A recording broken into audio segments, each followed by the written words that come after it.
역사하시는 하나님 아버지, 저희들 귀한 수요일 하나님 앞에 나왔습니다.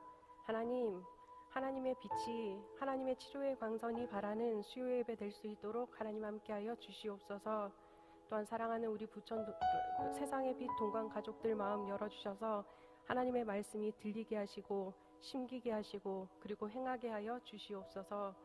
감사드리오며 살아계셔서 역사하시는 예수님의 이름으로 기도합니다. 아멘.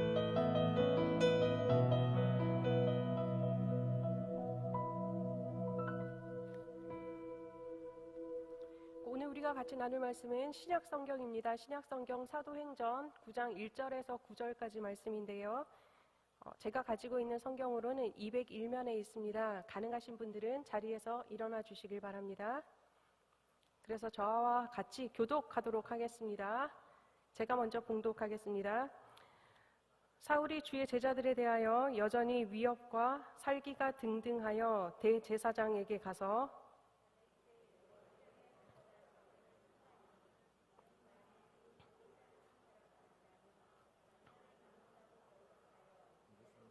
잡아오려 함이라. 사울이 길을 가다가 다메섹에 가까이 이르더니 호련히 하늘로부터 빛이 그를 둘러 비추는지라.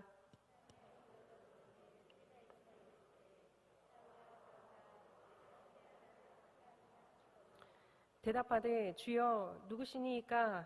이르시되 나는 내가 박해하는 예수라.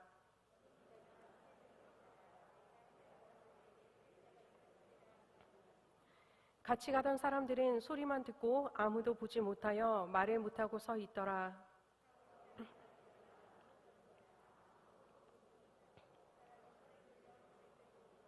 같이 읽겠습니다. 사흘 동안 보지 못하고 먹지도 마시지도 아니하니라. 아멘. 우리 같이 옆 사람하고 인사했으면 좋겠습니다. 사랑합니다. 사랑합니다. 네, 하트를 막 날리시고. 네, 그리고 또 축복합니다. 네, 너무 좋죠. 사랑과 축복은 언제나 차고 넘치는 즐거움을 주죠. 마이크가 자꾸 들리는데 괜찮으시죠? 제 목소리. 네. 제가 일이 있어서 최근에 현충원을 갔다 왔는데요. 거기 나무가 엄청 많더라고요. 엄청 많은데, 우와, 봄이 왔어요. 아세요? 나뭇가지에 불그스름한 이제 새싹의 기운이 돋는 거예요. 정말 추워서 막 비눈처럼 막 쏟아지는데, 와, 불그스름한 걸 보고 제 가슴이 뛰기 시작한 거예요. 우와, 이 험난한 세월에도 봄은 오는구나. 코로나든 오미크론이든 뭐 여러 가지 질병들이 난무한다고 해도 어차피 하나님의 법칙에 따라서 하나님의 섭리에 따라서 봄은 오고 있구나라는 걸 느끼니까 되게 가슴 설레더라고요. 혹시 보셨나요? 불그스름한 것들? 보시길 축복합니다. 땅만 보지 마시고 건물만 보지 마시고 살아계신 나무들도 좀 쳐다보시기를 축복합니다. 사도행전 말씀이잖아요. 사도행전 대할 때 우리 사랑하는 세상의 빛 동관 가족들의 마음은 어떤지 궁금합니다. 저는 사실 이제 사도행전을 보면 맥박이 빨라지기 시작해요. 그냥 이제 성경을 읽지 않아도 사도행전만 들어도 심장이 막 벌렁벌렁거리기 시작하고 어찌할 바를 모를 정도로 호흡이 가빠지기도 하거든요. 사도행전은 다 아시는 것처럼 신약 성경에 있는 유일한 역사서이기도 하고요. 사도행전을 통해서 교회가 세워졌고 성령의 역사가 일어났고요. 엄청나게 많은 복음이 전해져서 우리들조차도 이제 신자가 되는 은혜를 받은 이제 행전이잖아요. 그러다 보니까 그럴 수 있을 것 같습니다. 우리 사랑하는 동관 가족들도 그 마음 같이 공유했으면 좋겠습니다. 오늘 본문 말씀은 다들 잘 알고 계시는 이제 본문이잖아요. 사울 이야기이거든요. 사울의 회심에 대한 이야기인데 이 말씀을 가지고 저는 음성 들은 후라는 제목을 가지고 말씀을 한번 같이 나누고자 합니다. 보면 사실은 사울의 이야기가 많이 나오지 않았었어요. 그 앞에 그죠? 그냥 9장에 대해서 뜬금없이 사울이 뚝 하고 튀어나왔네 라고 느끼실 수 있겠지만 그렇지 않거든요. 사울의 이야기는 어디에서부터 시작이 되냐면 7장에서부터 나와요. 7장이 무슨 사건이 일어났냐면 스데반의 순교 사건 있잖아요. 스데반이 돌에 맞아서 이제 순교할 때 스데반의 옷을 던져서 누구의 발 앞에 두었느냐? 바로 사울 발 앞에 두었었어요. 와, 놀라운 사건이죠. 그때부터 이제 사울이 짜자잔 낳기 시작했는데요. 사울은 우리가 알다시피 정말 열심히 특심인 사람이었거든요.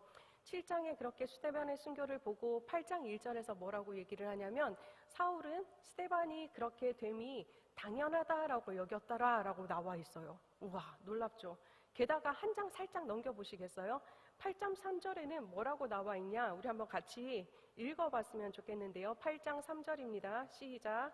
사울이 교회를 잔멸할새 각 집에 들어가 남녀를 끌어다가 옥에 넘기니라. 아멘. 엄청나죠? 교회를 어떻게 한다? 잔멸한다고 그래요. 완전히 없애버리려고 사람들을 잡으러 다녔다라고 얘기를 하고 있거든요. 엄청난 사람인 거죠. 그런데 사도행전 8장에는 그렇게 사울의 교회의 핍박에 대한 얘기뿐만 아니라 또 한 가지 이야기가 같이 나오고 있는데요. 전도자 빌립이 이제 에디오피아 내시에게 복음을 전하고 세례를 주는 장면이 있잖아요. 계속적으로 사도행전에서 같은 역사가 일어나고 있다라는 것을 8장에서는 보여주는 거예요. 그러면서 이제 9장에서 전도자 사울에 대해서 이야기를 시작하고 있거든요. 그런데 9장 1절에 보면 당시의 사울의 상태가 어떤지에 대해서 나와 있어요. 한번 보시면 뭐라고 나와 있죠? 그는 여전히 위협과 뭐가 있다? 살기. 죽이고자 하는 기운이잖아요. 살기가 등등하였다라고 얘기를 해요. 누구에 대해서? 바로 예수님을 믿는 제자들에 대해서 그랬다라는 거거든요. 어떤 사람들은 스데반의 죽음을 보면서 슬퍼하고 애통하고 가슴을 치고 되게 통곡을 하는 사람이 있었던 반면에 어떤 사람은 에이 죽어도 싸지라고 생각했던 사람이 있었던 거죠. 그 사람 중에 한 사람이 바로 사울이었던 거예요. 사울은 스데반의 사건을 보고 한 가지 결심을 하게 됩니다.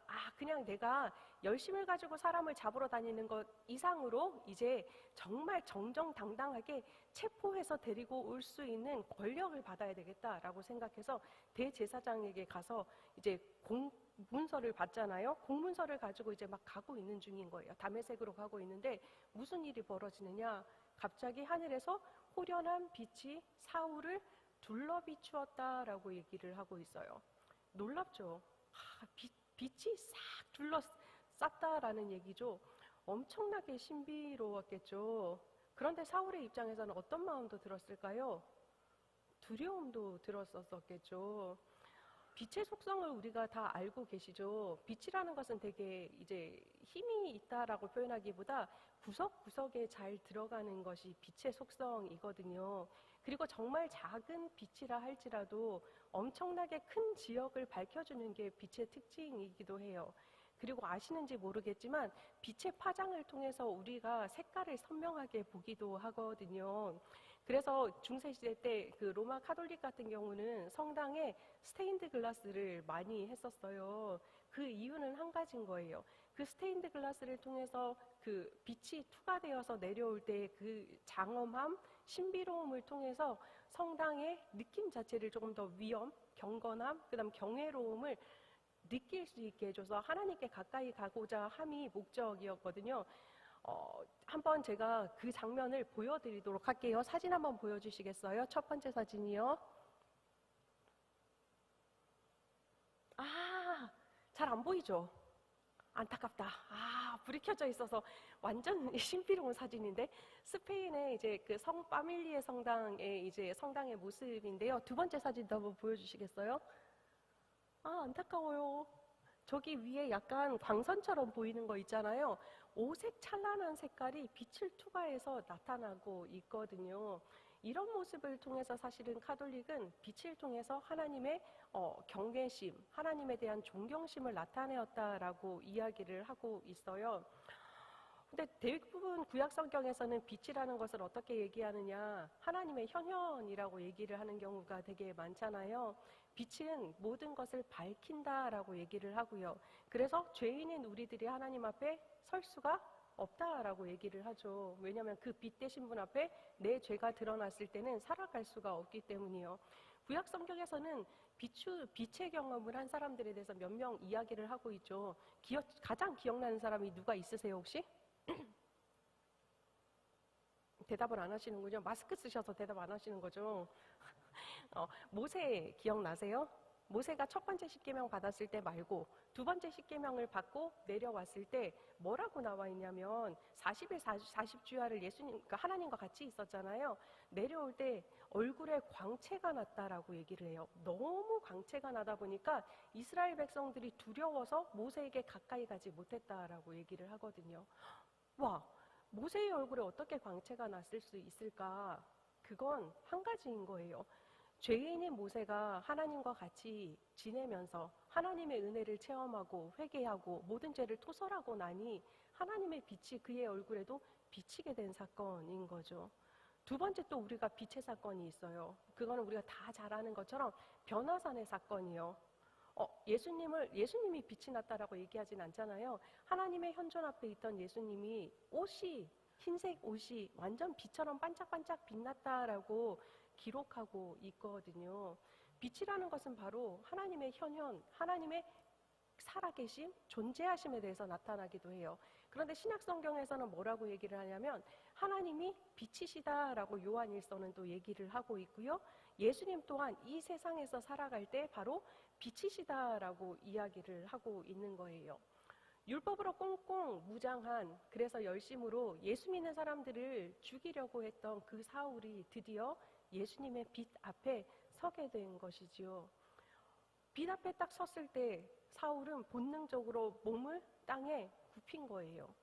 당연히 굽혔겠죠. 그리고 물었어요. 당신이 누구십니까? 다들 알고 있는 것처럼 대답이 들려오죠. 내가 핍박하는 예수다라고 얘기를 해요. 이 얘기를 딱 들었을 때, 그 음성을 들었을 때 만약에 우리 사랑하는 동관 가족들이라면 어떤 느낌을 받으시겠어요? 와! 예수님이다! 이러시겠어요? 아니죠. 뭐라고 얘기했냐면 내가 핍박하는, 여기서 핍박하다라는 얘기는 우리나라 단어에서는 그냥 핍박이라고만 적혀 있는데 헬라의 원문에 보면 어떤 뜻을 가지고 있냐면요. 지속적으로 끊임없이 박해했다라고 얘기를 하고 있어요. 죽도록 괴롭힌 거예요. 그런데 그렇게 했던 예수다. 콕 집은 거예요. 두리뭉실하게 너 때문에 내가 고통을 당했었고 네가 뭐 이렇게 했었을 수도 있는데 그런 마음은 아니었을 수도 있는데 그게 아니라 내가 핍박하던, 콕 집어서 얘기를 한 거예요. 완전 사울의 마음은 심장이 덜컥 떨어졌을 거예요. 왜냐하면 지금도 자기는 기세가 등등하여서 누구를 잡으러 갔느냐? 그 예수를 믿는 사람들을 잡으러 갔던 자신의 모습이 있었기 때문에 그런 거죠. 그런 사울에게 예수님께서 다시 말씀을 하고 계시죠. 시내로 들어가라. 그러면 할 일을 알려주겠다라고 이야기를 하고 있어요. 그런데 무슨 일이 벌어졌어요? 사울의 상태가 심상치 않죠. 우리가 다들 알고 있는 것처럼 우리 8절 9절 말씀인데요. 같이 한번 읽어보도록 하겠습니다. 시작. 사울이 땅에서 일어나 눈은 떴으나 아무것도 보지 못하고 사람의 손에 끌려 다메섹으로 들어가서 사흘 동안 보지 못하고 먹지도 마시지도 아니하니라. 아멘. 뭐라고 나와 있어요? 땅에서 몸을 일으켰어요. 그런데 어떤 상태냐? 눈이 떠졌대요. 안 보인다 그랬거든요. 근데 눈은 떠졌대요. 저희들처럼 눈은 뜬 거예요. 그런데 아무것도 볼 수 없는 상태가 되었다라는 거예요. 눈으로 봤던 자신의 지식과 자신의 가치관과 자신의 세계가 일순간에 막혀버리는 경험을 하게 된 것이죠. 그리고 기세등등하게 자신의 힘으로 모든 것을 할 수 있었던 그 사울이 보이지 않았기 때문에 다른 사람의 부축, 도움을 받아서 기어코 다메섹으로 들어가게 되었다라는 얘기인 거예요. 그 사건이 얼마나 충격적이었길래 사울은 어떤 행동을 보이느냐? 사흘 동안이나 먹지도 마시지도 않았다라고 얘기를 해요. 이 상태가 하나님을 만나서 혹은 예수님을 만나서 즐거운 상태는 아니었던 거예요. 헉한 거죠. 나한테? 내가 핍박했던 예수님이 나를? 그 상태에서 아무것도 할 수 없었던 사울의 상태를 보여주고 있는 거죠. 사흘이요, 사흘. 사흘 동안 먹지도 마시지도 않았다라고 얘기를 해요. 사흘 동안 혹시 굶어 보신 적 있으세요? 많이 있으시려나? 제가 대학생 때 CCC를 했었는데요. CCC는 뭘 하냐면 여름에는 여름 수련회를 하고 겨울에는 꼭 금식 수련회를 해요. 금식 수련회를 2박 3일 동안 하거든요. 저희 순장님들이 저한테 그랬어요. 제가 1학년 때, 야, 미라야, 걱정하지 마. 첫째 날은 좀 괴로울 수 있어. 그런데 둘째 날, 셋째 날이 되면서 너무 편안해져. 진짜 편안해지죠. 거짓말이었어요. 첫째 날은 괴로웠고요. 둘째 날은 더 괴로웠고요. 셋째 날은 더 괴로웠거든요. 제가 사랑하는 초콜릿과 제가 사랑하는 과자들이 끊임없이 제 뇌리를 스치고 가서 말씀이 잘 안 들렸거든요. 사흘이라는 것은 사실 쉽지 않은 금식 기간인 거예요. 그렇죠. 물론 이제 제가 사역을 하고 이러다 보니까 틈틈이 금식 기도를 하지만 이렇게 줄잡아서 주구장창 금식 기도는 잘 못하겠다라는 생각이 들었거든요. 사실 제가 오늘 설교를 준비하면서 제 눈에 가장 꽂혔던 말씀이 바로 이 사흘인 거예요. 사흘간의 고난, 사흘 동안 아무것도 보지 못함, 사흘 동안의 이 답답함. 그러면서 저한테 한 사람이 떠올랐어요. 누구냐면 바로 아브라함이었어요. 우리 창세기 22장 1절, 2절 말씀 한번 찾아볼 텐데요. 제가 가지고 있는 성경책으로는 28면에 있어요.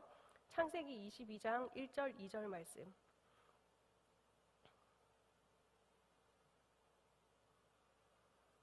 28면에 있습니다.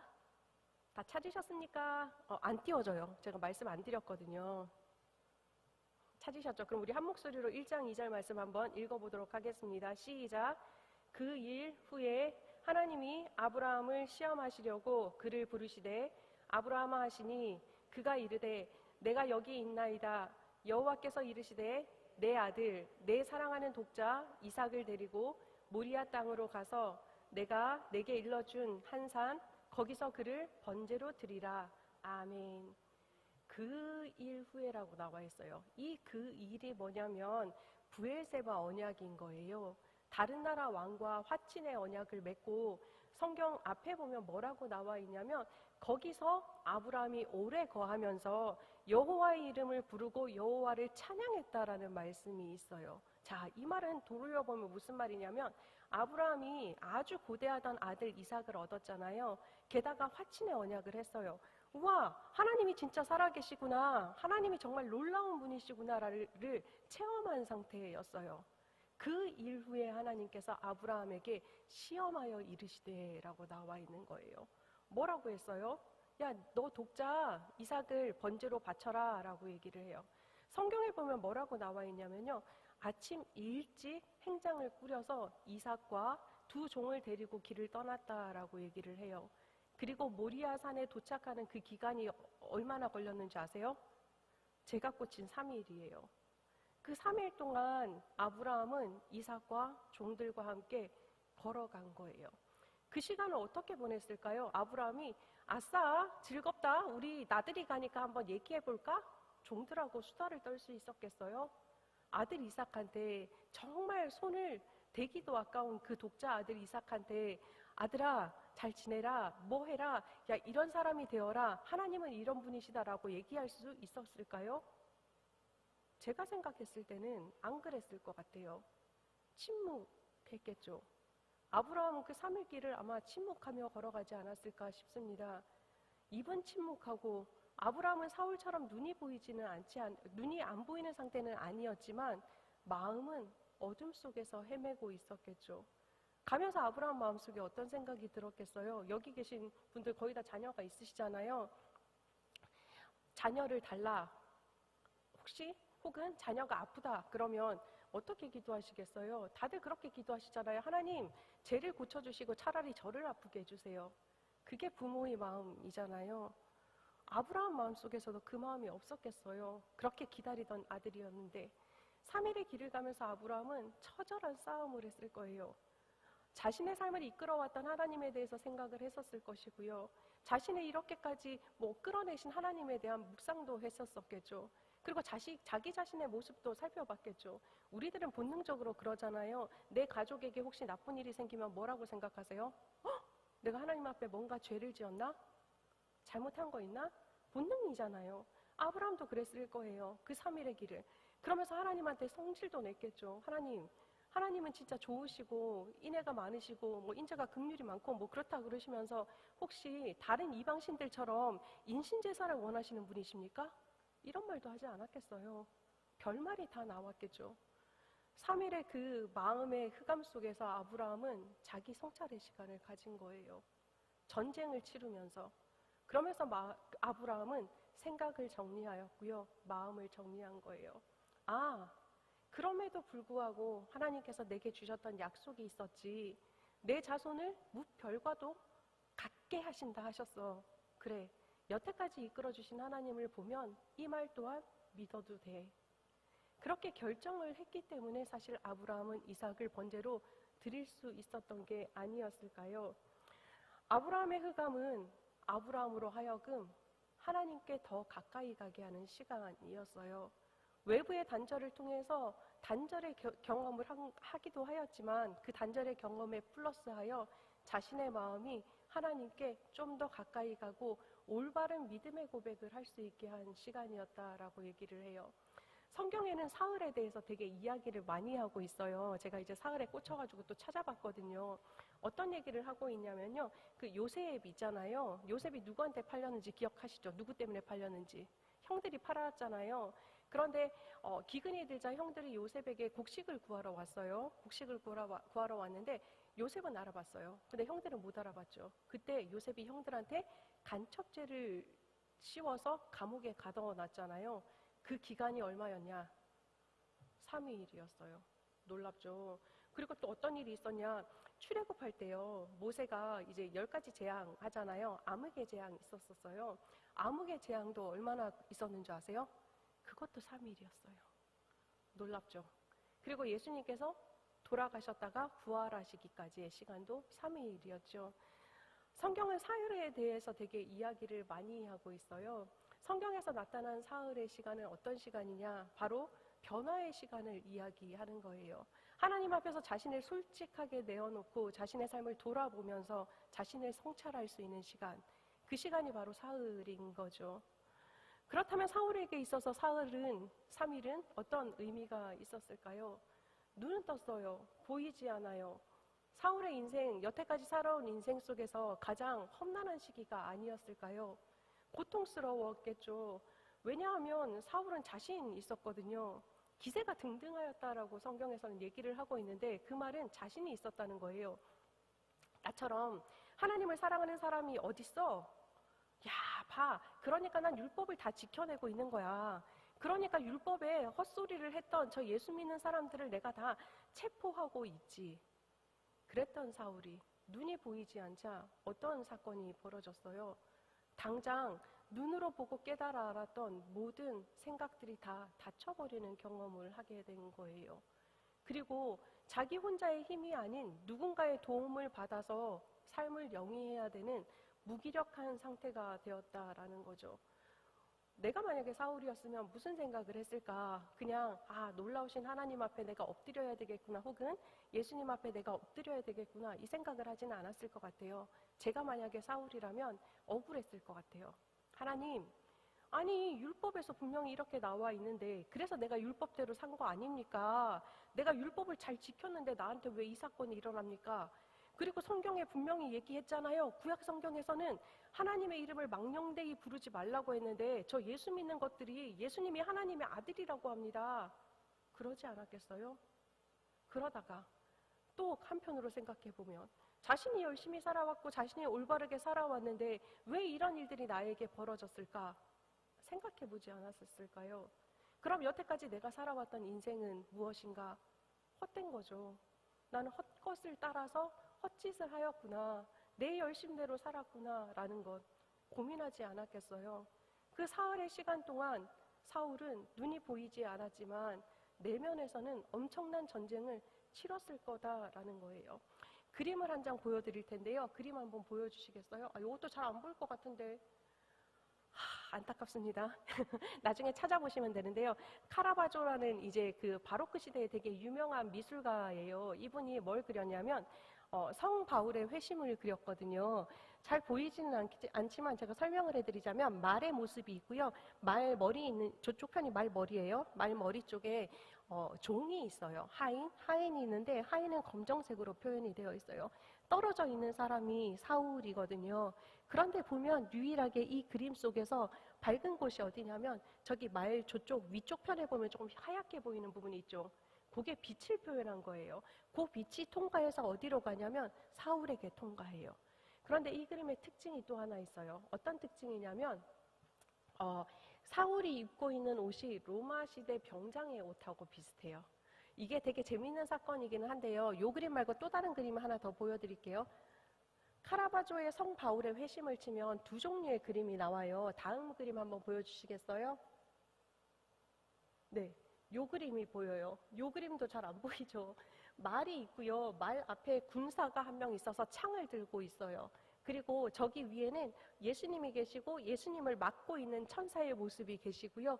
사울은 거의 벌거벗은 채로 이렇게 떨어져서 눈을 가리고 있는 거거든요. 성바울의 회심, 카라바조가 왜 성바울의 회심을 두 가지를 그렸느냐? 어떤 이제 당시에는 이제 주문 제작을 하잖아요. 주문자가 얘기를 했어요. 성바울의 회심을 난 내 집에 두고 싶다 그랬더니 카라바조가 맨 처음에 이 그림을 갖다가 준 거예요. 그랬더니 그 주문자가 그런 거예요. 너무 산만해. 경건함이 전혀 없어. 그래서 그린 게 아까 우리 첫 번째 봤던 그 그림. 아무런 표시도 되어 있지 않는 거예요. 사실은 그 그림이 성바울의 회심이다라고 이야기를 하지 않는다면 사실은 바울의 회심인지도 모를 수밖에 없는 그림이잖아요. 거기에서 드러나는 건 딱 한 가지인 거예요. 빛이 말의 등을 타고 바울에게 임하였다라는 모습이요. 그리고 로마의 모습이다라는 거예요. 바로 사울의 정체성에 대해서 얘기를 하고 있는 부분인 거잖아요. 사울이 그랬어요. 두 눈 시퍼렇게 뜨고 살아갈 때는 두려움이 없었죠. 왜냐하면 다들 아는 것처럼 그분은 되게 똑똑한 분이셨잖아요. 똑똑하기도 하고 로마 시민권을 가지고 있기도 하고요. 그래서 자신의 삶의 소명이 바로 예수 믿는 사람들을 죽이는 것이라고 생각을 하고 그렇게 살아왔던 것 자체가 바로 사울이었었어요. 자신의 눈으로 보고 깨달은 모든 것들이 자신의 지식이었기 때문에 당당했던 거죠. 그러나 눈이 보이지 않은 지금의 상태에서 사울은 외면의 눈은 닫혀버려서 외부와 단절이 되었지만 내면의 눈이 띄워지고 있기 시작했던 것이죠. 새로운 진리를 깨닫기 시작했다라는 거예요. 영성가 중에 렐이라는 사람이 있어요. 그 사람이 뭐라고 표현을 했냐면 기도라는 것, 정말 참 기도라는 것은 무엇이냐? 기도 속에서 그냥 자신으로 머물러 있으라라고 얘기를 해요. 그리고 기도 속에서 하나님께 사랑받는 자로 자신을 놔두라라고 얘기를 해요. 사울의 치열한 내적 전쟁 속에서 아마도 사울은 내면의 눈을 통해 자신을 발견했을 것입니다. 여태껏 내가 당연하다라고 여기고 여태껏 내가 진리라고 여기고 여태껏 내가 자랑으로 여겼던 모든 것들이 헛된 것임을 깨닫게 된 것이죠. 어떤 영성가가 그런 얘기를 했거든요. 하나님을 알아감으로써 우리가 얻는 가장 놀라운 이득이 무엇이냐? 그것은 바로 우리가 하나님의 긍휼을 입은 자다라는 정체성의 인식이다라고 얘기를 했어요. 사도 사울은 그 시간을 가지게 된 것이었죠. 내가 여태까지 자랑했던 모든 것들도 소용이 없었고 내가 여태까지 열심을 다했던 것도 모든 것도 소용이 없었고 내가 바라보고 살았던 그 목적도 소용이 없었다라는 얘기인 거예요. 사울의 시간은 사울에게 성찰의 시간이었던 거예요. 놀라운 하나님의 은총을 경험하는 시간이었던 거죠. 이전에 자기가 살면서 가지고 있었던 모든 시각에서, 시선에서, 세계관에서 탈출을 하여 완전히 새로운 시각, 예수님의 관점을, 예수님의 시각을 품는 시간이었다라는 거예요. 내가 생각했을 때 옳았어. 내가 생각했을 때 이게 합당했어. 내가 생각했을 때 이렇게 해야 돼. 라고 생각했던 사울이 드디어 예수님의 관점을 가지고 자신을 바라보고 타인을 바라보고 하나님을 바라보게 되었다라는 거예요. 그래서 결국 사울의 입에서는 어떤 고백이 나와요? 아, 내가 죄인 중에 괴수입니다. 아, 내가 가지고 있는 모든 지식들, 그리스도를 아는 지식 외에는 모든 것이 다 배설물입니다. 라고 고백할 수 있었다라는 거예요. 사울은요, 단순히 예수님을 만났다. 그래서 내가 죄인입니다. 고백하는 게 아닌 거예요. 자신의 전 존재가 바뀌는 경험의 고백인 거예요. 그래서 내가 내 열심이 아닌 이제 하나님의 열심으로 예수님의 열심을 품고 예수님을 전해야 되겠다라는 복음 전도자로서의 삶을 살게 된 전환점이라고 얘기할 수 있는 거죠. 사울에게 있어서 이 사흘의 기간은 어떤 기간이었느냐? 바로 사울이 사울되게 하는데 가장 필요했던 시간이었다라는 것이죠. 사랑하는 우리 세상의 빛 동강 가족 여러분, 사울은 예수님의 음성을 듣고 획기적으로 변화했죠. 어째 보면 외적인 눈이 닫혀버린 고난의 시간이었죠. 그리고 무기력을 경험하는 시간이기도 하였고요. 자신의 여태까지 살아왔던 모든 삶이 다 허망하고 쓸모없는 것이라는 그런 처절함도 경험했던 시간이었죠. 그러나 어찌 보면 그 기간 동안 사울은 내적인 눈을 뜸으로 자신을 사랑받는 자로 자신을 내어둘 수 있게 되고 하나님을 다시 만나게 되고 예수님을 만나게 되고 자신을 만나게 되는 새로운 경험을 하는 시간이 되기도 했다라는 거죠. 사랑하는 우리 동강 가족들은 어떤지 모르겠습니다. 어떤 하나님의 음성을 듣고 계신지 잘 모르겠습니다. 그 음성을 듣고 어떻게 살아가시는지 궁금하기도 합니다. 되게 유명한 그 로고테라피 창시자인 빅터 프랭클이 그런 이야기를 했습니다. 그분은 어떤 분이냐면 유대인이었거든요. 그래서 나치 수용소에서 그 괴로움을 당하고 있었어요. 그런데 이제 독일이 패망을 하자 자유를 선포받았거든요. 빅터 프랭클이 죽음의 수용소에서라는 책에서 그런 얘기를 합니다. 자유입니다라는 얘기를 들었을 때 자신은 그 수용소 밖으로 나가는 데 있어서 주저하였다라는 거예요. 왜냐하면 여전히 나는 그 속에서 감금된 채로 살아 있었기 때문이다라는 거예요.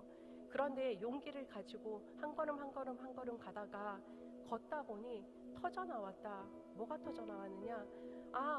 그 속에서 하나님이 나와 함께 계셨구나라는 것을 인식하게 되었고 경험하게 되면서 울음이 터져 나왔다라고 얘기를 해요.